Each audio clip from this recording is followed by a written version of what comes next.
Hi everybody, it's Sally from Sallystampers. Thank you for joining me today. Today I'm bringing you my Matchmakers man bag.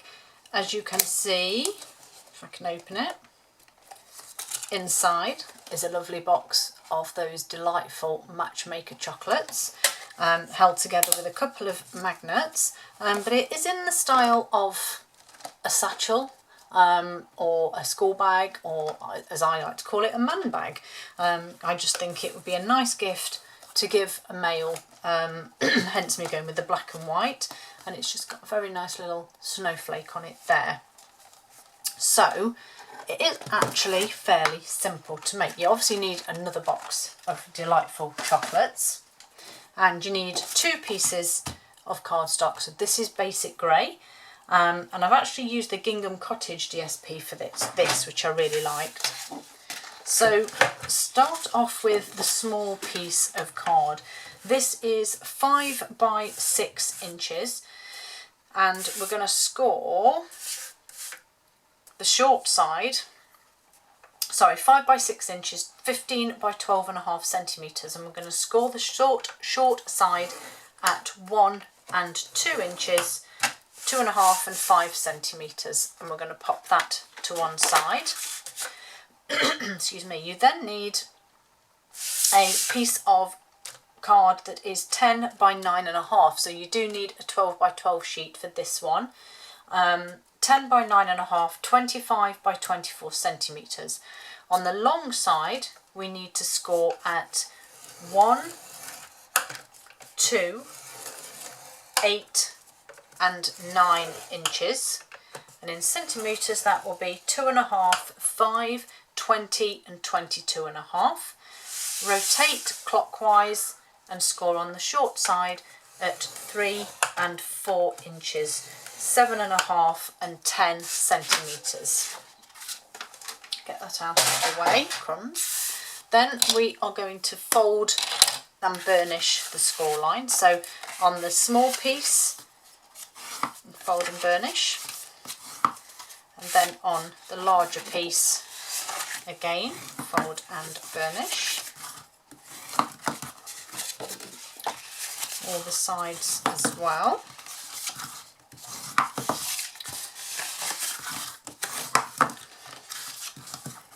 Okay. Once we've done that, bring in your small piece, and on the very first bit here we just want to take away a couple of wedges off the sides. Okay, so that's that piece done. Then with your large piece here, let me just check something. That's okay. On your large piece here, so this is the back of the box. So if you imagine this laid down, that is the back, and this will fold up to be the bottom half. So what you need to do is, trying to remember, right, we're going to cut down from the second vertical score line here. I'm going to cut down all the way to the second horizontal. We're then going to cut across here and make this second one here into your tab. Wait a minute, bear with me. I actually now don't remember how I did it. Yes, that's right. So cut away this first piece here and use this as your tab and create some little wedges either side. Completely forgotten. Okay, so we're going to repeat that now on this side. So second vertical score line all the way down to the second horizontal. Cut across the first horizontal there, so you get rid of the 2 long pieces, and then separate these 2 squares and cut away the outside one, and then use the little square that's left, trim it down and add those little wedges so you've got your tab. Okay, the next thing I want to do is add this piece. So where you've cut those little wedges out, we're going to add adhesive just to that section there. Okay, this now just wants to play games. Okay, and then it's going to go on the top here. So you've got this small part that folds up, it's going to sit on here. Line your score line up with the top of your base there, and obviously also either side of these score lines, so it sits. And then when you turn it round, you now have your base and your lid. Okay, let's flip it over onto its belly and we're going to add our DSP. So lots of DSP here. So you need one large piece for the back. Just grab my seal. So you need one large piece that is 5 3/4 by 5 1/4, 13.5 by 14.5 centimetres, and that sits on the back like so. You need 2 pieces for the top and the bottom there. These are 5 3/4 by 2 3/4, or 14.5 by 7 centimetres. And make sure you get your DSP the same pattern. Don't be flipping flipping and changing it up. Okay, and then this will go on here, and then we need 2 pieces for the sides and a longer piece for the top. So your longer piece that will go on your lid, so you have your tabs here at the bottom, so it's this bit here. This piece is 5 3/4 by 3/4, or 14.5 by 2 centimetres. And then these last 2 pieces, process of elimination from my measurements, 5 1/4 by 3/4, or 13.5 by 2 centimetres. And they just sit on these sides here. You can add more if you want to add another bit of DSP to this one, you can do. This is the one that will sit inside. And then all we need to do is add some adhesive onto our tabs here.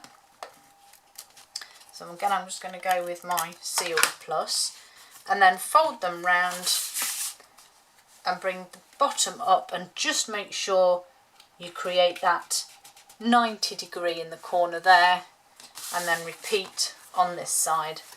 So it's just the same as you would be bringing your tabs up to a box, you've just not got the box shape. Pop your chocolates inside, and you can see now how this makes up. Really pretty. So I need to add my magnets. So again, I got these off eBay. So I need 1, 2, oh crumbs, 1, 2, that's only 1, 2, and then 2 here, that's 2 as well. So pop those there. These are just in this jiffy bag so that I don't lose them because they're so small. Right, glue dots. So I'm literally just going to grab one of the magnets, easier said than done, and pop it on a glue dot, and then a second one, get off, onto another glue dot. And I'm actually just very simply going to peel them off as long as the glue dot comes away with them, and I'm just going to sit them, and they need to go right on the edge because there's not a lot of overlap. If you put this down, you will see that you can't, see the magnet. And then this one is going to go this side. And then I'm going to split these last 2 magnets. Oh, crumbs. That one came off its glue dot. And pop them on. And then I'm going to get my piercing tool here, and I'm just carefully going to add this glue dot onto that magnet, and the next one onto this magnet, and then hold everything square, pull your lid down, and because these chocolates are nice and sturdy, I can press that glue dot right down. I'm going to leave that now for a minute and add my handle. So again, you need a piece of cardstock that obviously coordinates, 3/4 by 6.5 or 2 by 16.5, and I'm literally going to score either end at 1 inch or 2.5 centimetres, just like so.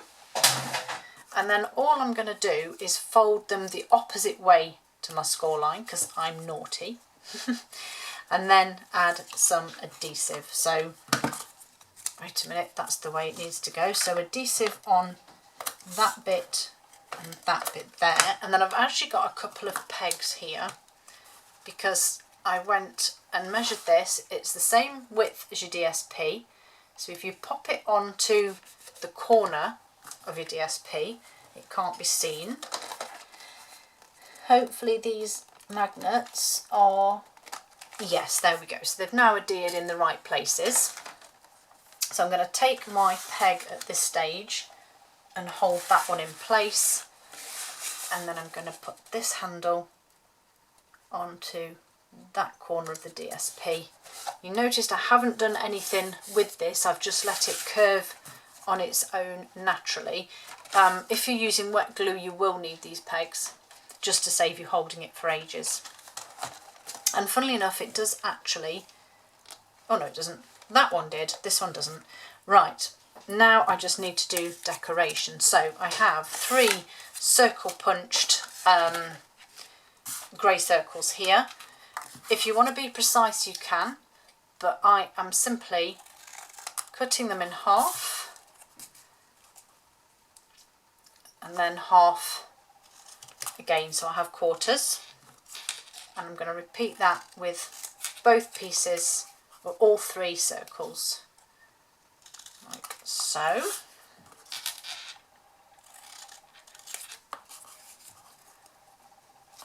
And then all you need to do after you've done that is get your adhesive. I'm going to take my pegs off because I don't actually need them, and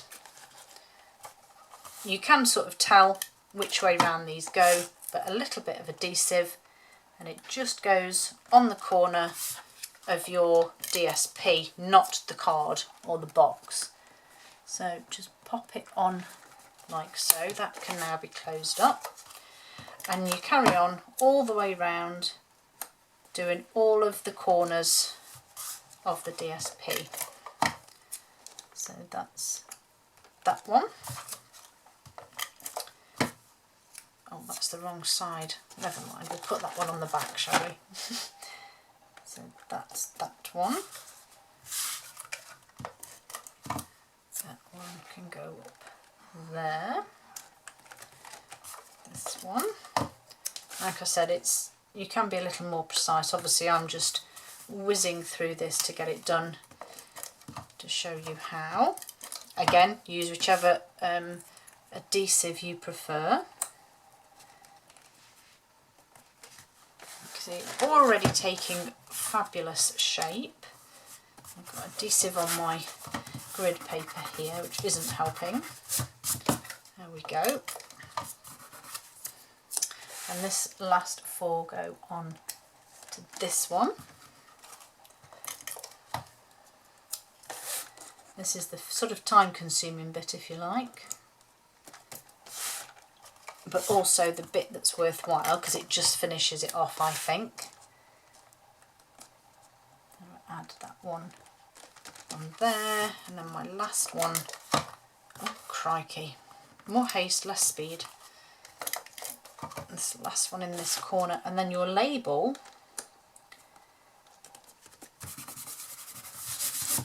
adhesive. Okay, so that is your bag as is.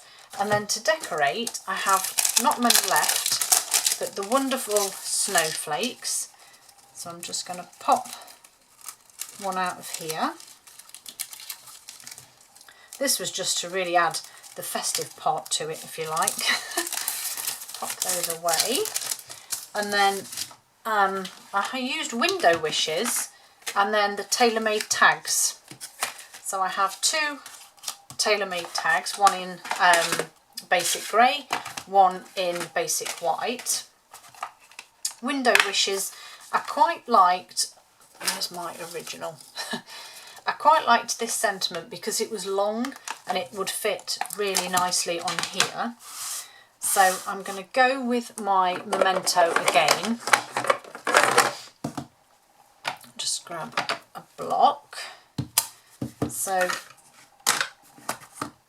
stamp my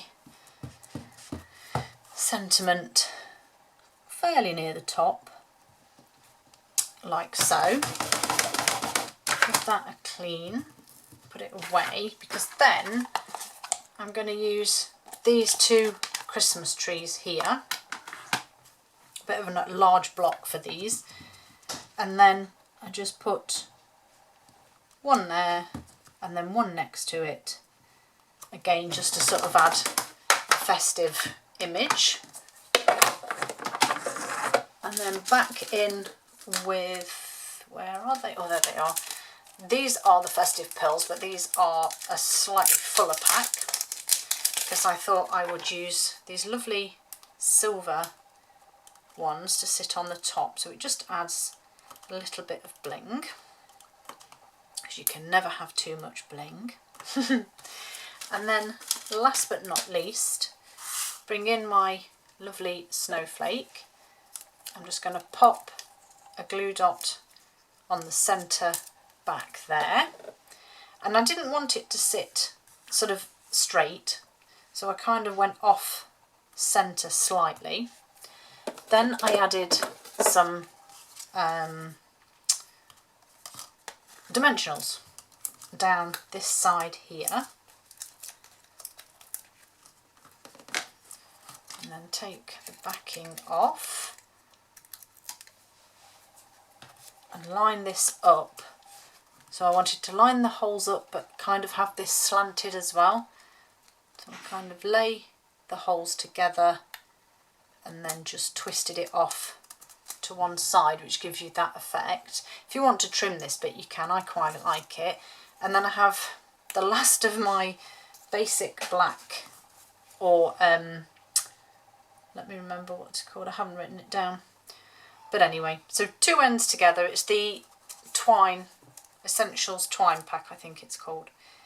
Poke that one through there and through the loop to hold it in place. Bring your box back in, and I just literally tied these to the handle, but I kind of made sure that it didn't sit, if you tie it too tight it will sit up the top like so. So I just gave it a little bit of slack to sit where I wanted it to really, which I think there is about nice. Just did a double knot like so, and then just cut those tail ends off, and that then sits sort of behind the handle so you can't see it too much. And there they are, in record time, Matchmakers man bag. Hope you like them. I love them. I hope my boys will like them too. Thank you for joining me, and I'll see you all soon. Bye.